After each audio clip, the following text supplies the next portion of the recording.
Yo, what's good, everybody? It's your boy Steph from the High Movement Podcast. So, congratulations to the Las Vegas Raiders and finally waking up, or at least Mark Davis waking up to his senses and hiring Antonio Pierce as their next head coach, right? I mean, what other decision could they have really made, right? I heard the talks of, they could go after Harbaugh and all this other stuff. Look, man, Harbaugh's playing games right now with negotiating his deal or negotiating his contract with Michigan while also still talking to Atlanta and talking. Listen, you have a guy in-house who the players want to play for. Okay, so stick with that. The team, there was new life, new juice in that team. Okay, I know they didn't make it to the playoffs, but they finish out the season strong. Okay, and at the end of the day, you want a coach who can command the locker room, the players can respect. But Antonio Pierce, he's a former player, so he can definitely relate to the guys in the locker room. Now, will this work long term, short term? Who knows, right? But it's an opportunity, and Antonio Pierce has proven that he can do it, right? And if they want to succeed, and I have no doubt that Antonio Pierce is going to do what he needs to do in leading this organization the best that he can, and players, and getting these guys ready to play every week, is that now the organization can continue to surround him with more talent, right? And make sure that, hey, listen, what is it, Aiden Connell? I forgot his name, the quarterback for the Las Vegas. Is he the future, or do they need to look in a different direction, right? That's going to be the key for this team going forward.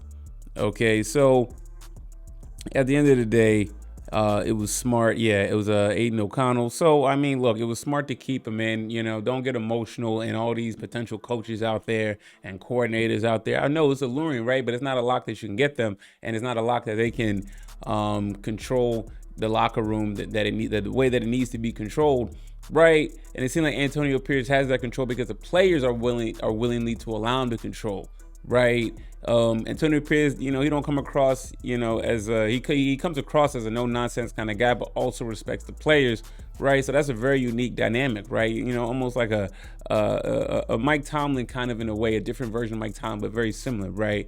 Without so much rah-rah, So good, man. And I heard the rumors earlier, I think it was like earlier this week that, if the Raiders didn't hire him, could he be the next D coordinator in New York for the New York Giants? I get it. Antonio Pierce was a Giant. Could he have been a fit?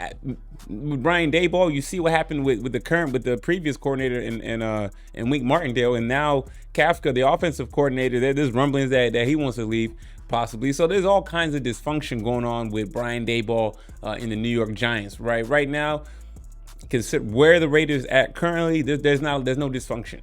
Right, they're a team that's just trying to figure out how to win games, improve their roster. They shored up the head coach position, and that's all you can ask for, man. So good for Antonio Pierce, man. I'm excited for him. I'm glad that he's gotten this opportunity, and kudos to Mark Davis. I know he's and also too, Antonio Pierce is cheap. Okay, he's cheap. He's not going to cost you a lot of money. If this works, awesome. You didn't break the bank for a failed New England expat. Like Josh McDaniels, who was awful wherever he's been. Outside of being a coach for Tom Brady, right? So, that's about it. So, yeah, man, good for Antonio Pierce. Let me know what y'all think about all this, man. Really good news today, man. Out of all the coaching hires, to me, this is the best one. So, anyways, guys, leave me your thoughts. Please like, subscribe. I'm out.